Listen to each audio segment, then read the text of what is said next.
Je suppose que pour la plupart d'entre vous, le nom de PlayStation 2 fait référence à cette console de salon produite par Sony, sortie durant l'année 2000 et qui s'est vendue dans les 6 ans qui ont suivi à plus de 157 millions d'exemplaires, ce qui en fait la console la plus vendue de l'histoire du jeu vidéo. Et bien pour ce second numéro d'inspection, ça n'est pas une simple console PS2 comme celle-là que l'on va décortiquer, mais ça. Il s'agit d'un kit de développement PlayStation 2 complet, c'est-à-dire une machine fabriquée par Sony qui permet de développer des jeux entiers pour leur console PS2. Et pendant les années 2000, elle peuplait les studios de développement de jeux et était les principaux outils des programmeurs. Donc voilà à quoi va être consacré cet épisode.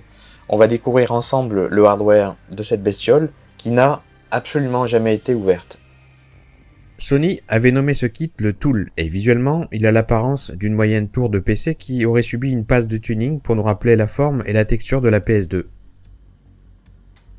Juste au-dessus du port pour brancher les manettes se trouvent deux slots pour y placer des cartes mémoire sur lesquelles les jeux développés peuvent être copiés. Et plus haut, sur la face avant, se trouve l'incontournable lecteur CD en position verticale, mais je ne saurais dire s'il est aussi capable de les graver pour faire des versions de test. La face arrière est relativement sobre, avec un seul slot occupé sur 4, vous comprendrez tout à l'heure à quoi ça correspond, et on trouve aussi les sorties VGA, S-Video et la sortie optique pour le son numérique, et tout en haut on a une série de 8 deep switch pré-réglés. Ce kit semble avoir été fabriqué en mars 2000, et c'est par en dessous qu'il faudra commencer à le démonter pour avoir accès au reste du boîtier. Comme il est relativement massif, j'ai voulu connaître son poids, et on a quand même là une PS2 de 14 kg. Bon voilà, je commence donc à le désosser doucement mais sûrement, et j'attaque par les seules vis disponibles situées en dessous pour retirer ce grand plateau.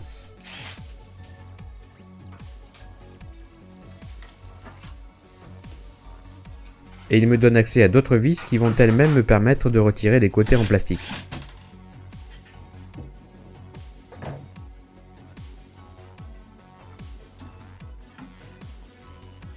Sans sa toison de plastique, le Tool est un simple boîtier en métal dont les flancs sont scellés par cet adhésif rigide posé en sortie d'usine, ce qui prouve bien qu'il n'a pas été rouvert depuis. Et je remarque qu'il y a beaucoup d'étiquettes à code barre collées sur ses côtés, chacune d'elles représente une caractéristique liée au contrôle qualité que le kit a subi. Et caché derrière le panneau frontal, on a en bas des switches dont j'ignore totalement le rôle, mais dont les réglages seront lus à la mise sous tension. L'autre côté est identique au premier et également scellé par ce même adhésif, mais il n'y a rien de plus à signaler. La prochaine étape est maintenant de retirer les parois latérales afin d'avoir accès à tout ce qui se trouve à l'intérieur, donc pour ça, il faut d'abord retirer l'adhésif.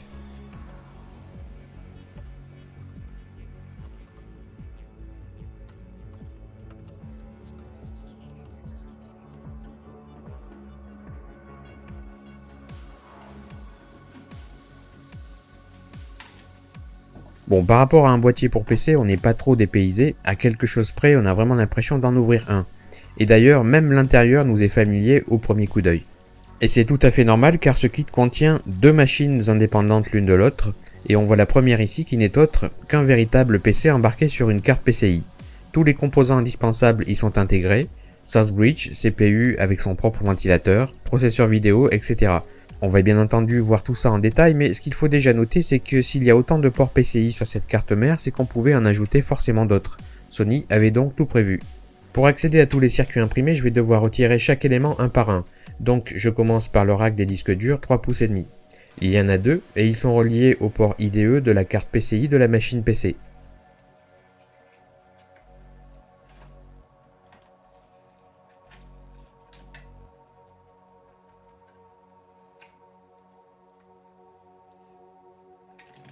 Pour les détails, on a affaire à des disques IBM de 30 Go chacun fabriqués en Hongrie en janvier 2000, donc d'assez faible qualité même pour l'époque, et ils sont tous les deux montés en configuration master. Je vais maintenant retirer le panneau coulissant de l'autre côté,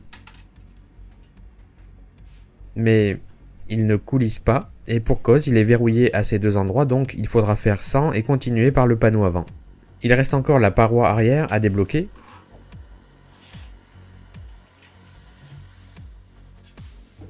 Et comme sur un PC, je dois aussi dévisser cette cale pour retirer la carte PCI.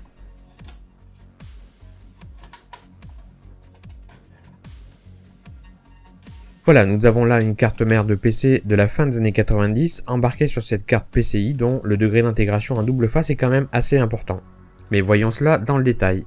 Sur la tranche, on a tous les connecteurs nécessaires, série RJ45 Ethernet, VGA et PS2 série. Les deux rails plus 12 volts et moins 12 volts continus de l'Alim ATX arrivent ici. On a ensuite deux connecteurs IDE, un pour floppy disk et un joystick. Le générateur d'horloge Dallas. Ce boîtier BGA Intel est un 82-559, c'est-à-dire un contrôleur Ethernet rapide. Ces deux boîtiers de 40 broches sont des RAM 5V de 256K.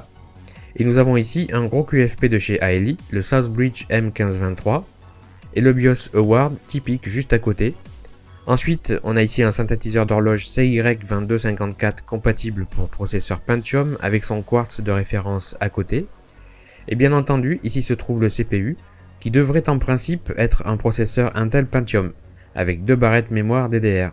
Sous ce radiateur se trouve un boîtier BGA qui me sera difficile d'identifier tel quel, il faudra pour ça que je le dévisse de ce régulateur. Ici le port PCI, et pour ceux que ça intéresse, voilà la référence de cette carte. On passe de l'autre côté, qui est assez chargé aussi, et on retrouve deux autres RAM CMOS Alliance symétriques à l'autre côté, donc ça nous donne 1 méga en tout, probablement pour la gestion vidéo. Un petit boîtier SOP16 qui est l'encodeur-décodeur d'impulsion pour le contrôleur Ethernet Intel, et des chips SMSC comme celui-là on n'en voit plus depuis longtemps car c'est un contrôleur de floppy disk. DM74LS, un boîtier logique a priori, aucune idée de son utilité ici, et ce QFP Utron est une mémoire SRAM de 64K qui doit servir au CPU pour son cache. Et ce processeur chip n'est autre que le contrôleur vidéo auquel les 4 mémoires Alliance sont rattachées. Et sur cette partie se trouvent les condensateurs de découplage du CPU situés juste derrière. On va justement vérifier quel CPU est embarqué ici. Ça ressemble à un Pentium, mais pour en avoir le cœur net, je vais retirer le reste de pâte thermique avec un peu d'acétone.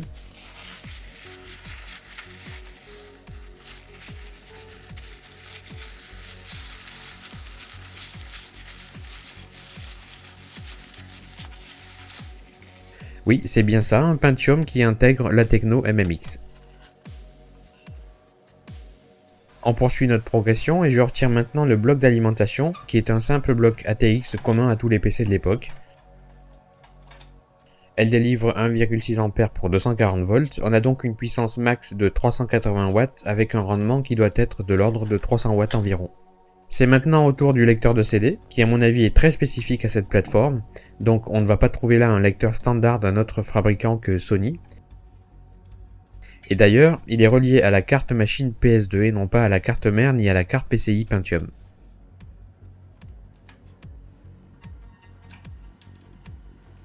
Donc, comme vous le voyez, il est enfermé dans un compartiment en aluminium,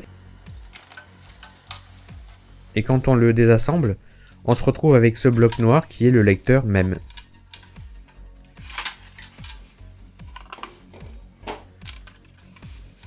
Et comme on devait s'y attendre, le chipset est brandé Sony, on n'en saura donc pas plus sur le format, et le laser se trouve naturellement en dessous de ce bloc mobile.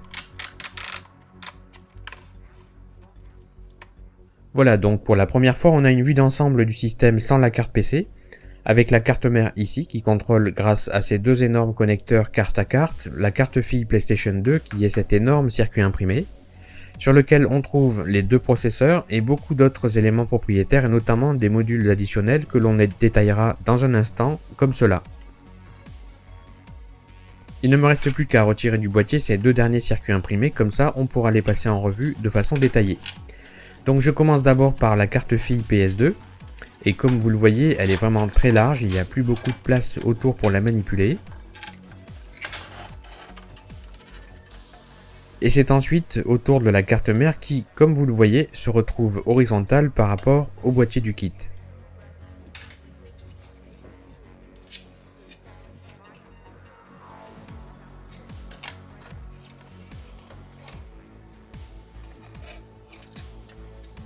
Voilà, pour les besoins, j'ai rassemblé les trois circuits imprimés et vous voyez ce que ça donne. C'est plutôt complexe comme système puisqu'on a trois architectures qui cohabitent, une basée Intel Pentium, une autre basée Sony PS2 et le tout orchestré par un monstrueux CPLD Xilinx sur la carte mère. Et puisqu'on y est, on va passer en revue le contenu de cette carte mère.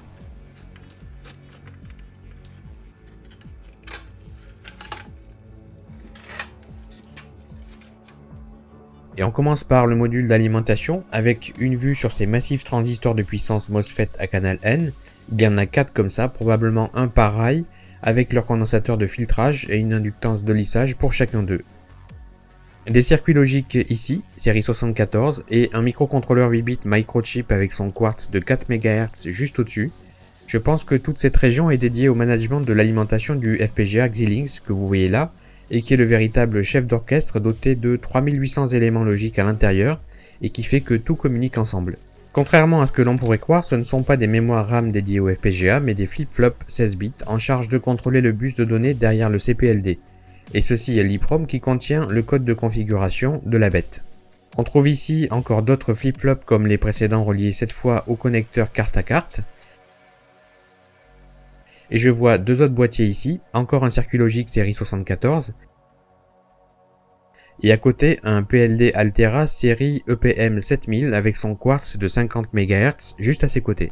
Et voici le processeur dédié de chez PLX qui sert d'interface sur le bus PCI et qui est donc capable d'assurer les transferts de données et la communication entre bus via les ports PCI. Et au passage, tout est made in Japan, c'était vraiment une autre époque. Sur la face arrière de cette carte mère, on a au niveau du FPGA 4 boîtiers QFP de 64 broches qui sont des mémoires FIFO de 18 bits et qui lui sont bien entendu dédiés. On trouve aussi pas mal de passifs pour le découplage. D'un point de vue général, la qualité de fabrication de tous ces circuits imprimés est vraiment irréprochable. On ne s'attend pas à moins de la part de Sony et d'une machine qui n'est pas destinée à la commercialisation au grand public. On poursuit l'inspection de ce kit par la carte fille PS2 et son premier module qui est le bus PCMCIA. Et il est orchestré par un PLD Altera Flex. Ce modèle dispose de plus de 1700 éléments logiques et cette petite EEPROM doit contenir le code binaire pour le configurer. Et ceci est bien entendu son quartz qui lui oscille à 84 MHz. Et comme d'habitude, avec un circuit intégré Sony de ce type, il serait impossible de savoir de quoi il s'agit car ce numéro ne mène à aucun datasheet connu. On retrouve un autre synthétiseur d'horloge temps réel, celui-ci est un DS17487 et je vous expliquerai un jour pourquoi ils sont aussi épais. Le connecteur carte à carte qui relie ce module à sa carte mère est visiblement propriétaire à Sony avec 160 broches. Et pour finir, on a à droite l'emplacement de la carte PCMCIA qui s'en fiche parallèlement au circuit. On passe au second des 3 modules qui lui est en charge de décoder les signaux NTSC et PAL en RVB numérique. Et pour ça, il dispose d'un décodeur équipé entre autres d'un convertisseur analogique digital OKI sur 8 bits. On note qu'il y a pas mal de signal analogique qui transite par cette carte, d'où la concentration de SMD passif sur les 2 faces. Dernier des 3 modules d'une surface plus grande que les autres, celui-ci est notamment en charge de l'interface avec le lecteur CD ainsi que de la gestion du moteur et du laser. Et malheureusement, le processeur est un ASIC Sony sans aucun datasheet de référence, mais par contre, ce circuit intégré ROHM est là pour contrôler l'optique du laser ainsi que son tracking, et celui-là est un driver spécifique de moteur de lecteur CD. Voilà encore un autre ASIC Sony, décidément. Et nous avons aussi une pile de 3 volts de backup. Beaucoup de composants analogiques dispersés sur les 2 faces, ce qui n'est pas très étonnant vu la nature du module, et il y a beaucoup de courant qui circule par là. Et cela nous amène au dernier circuit imprimé, celui de la carte fille PS2. Et encore beaucoup d'ASIC Sony à l'image de celui-ci. On trouve aussi le CPU de la console, ainsi que son GPU. L'étonnant module mémoire dont les puces sont exposées mais retournées à la manière de Chip Scale Package. Je ne sais pas encore la fonction de ces éléments-là autour de ce PLD Altera, j'essaierai de trouver. Il y a ici une série de flip-flops 16 bits, les mêmes que ceux présents sur la carte mère, et toute cette portion est la circuiterie d'encodage-décodage vers ou à partir des nombreuses entrées-sorties audio-vidéo, et il faudra que j'analyse un peu plus cette région également pour tenter de déterminer son rôle. Et je vous propose maintenant de passer en gros plan sur toutes ces zones. Voici les 2 quartz qui cadencent le CPU et le GPU. Ces puces mémoire sont des Samsung KM416RD, c'est-à-dire de la Direct Rambus DRAM, un type de mémoire CMOS particulièrement rapide pour l'époque dont la fréquence de transfert de données est de 800 MHz. Chaque puce peut stocker 128 mégaoctets, nous avons donc au total 1 gigaoctet de RDRAM partagé entre les 2 processeurs. Sans aucune référence connue, je peux me tromper, mais ce processeur Sony en boîtier BGA, à proximité de 2 quartz d'horloges différentes, me laisse supposer qu'il aurait un peu le rôle d'un Super Southbridge, car c'est une très grande quantité de pistes en provenance de tous les périphériques qui le rejoignent. Et en plus de ça, il a vraiment une position centrale sur la carte. Et on a à gauche un autre microcontrôleur 8 bits PIC16F84 à 4 MHz, semblable à celui présent sur la carte mère, mais qui à mon avis n'a pas le même rôle ici. On peut noter que la série de circuits logiques ici à gauche, après le connecteur carte à carte, est en symétrie par rapport à ceux de la carte mère. Sony a fait en sorte qu'on ne modifie pas la configuration de ce deep switch à 8 positions en le scotchant. Il s'agit d'un paramétrage sur 8 bits qui définit un état en rapport avec le signal PAL ou NTSC à la mise sous tension. Et un peu de silicone a été placé ici pour plaquer le fil qui a été soudé entre ces deux broches. Et justement, ce switch est à proximité d'une région contrôlée par un FPGA Altera Max de 128 macrocelles qui a accès à ces 3 mémoires NAND Fujitsu de 16 Mb chacune. Et rappelez-vous, à cet emplacement, il y a le module de gestion du port PCMCIA emboîté par le connecteur carte à carte. Le système que l'on voit donc là est une passerelle entre le module et l'architecture PS2. Ce panoramique nous montre l'emplacement sous le second module, celui dédié à l'encodage d'un signal vidéo analogique en RVB numérique. Et malheureusement, cette ASIC Sony sans référence à chercher ne nous en apprendra pas beaucoup plus. Un petit tour rapide sur la face arrière de cet imposant circuit imprimé. Et en détail, voici les passifs et notamment condensateurs de découplage sous le GPU. Un peu plus loin, nous avons ceux du CPU. Et de l'autre côté, ceux de ce que je pense être le SAS Bridge, avec d'ailleurs de la mémoire DRAM Samsung que l'on voit là au centre et qui lui est dédiée. Et contrairement à ce que vous pourriez penser, ces petits boîtiers noirs ne sont pas des diodes, mais des condensateurs. Alors pour terminer ce numéro, on jette un coup d'œil sur les deux circuits intégrés qui ont fait ce que la PS2 a été pendant toutes ces années. Et on commence par le GPU, qui porte le doux nom de Graphics Synthesizer. Et puis le CPU, que Sony avait baptisé Emotion Engine.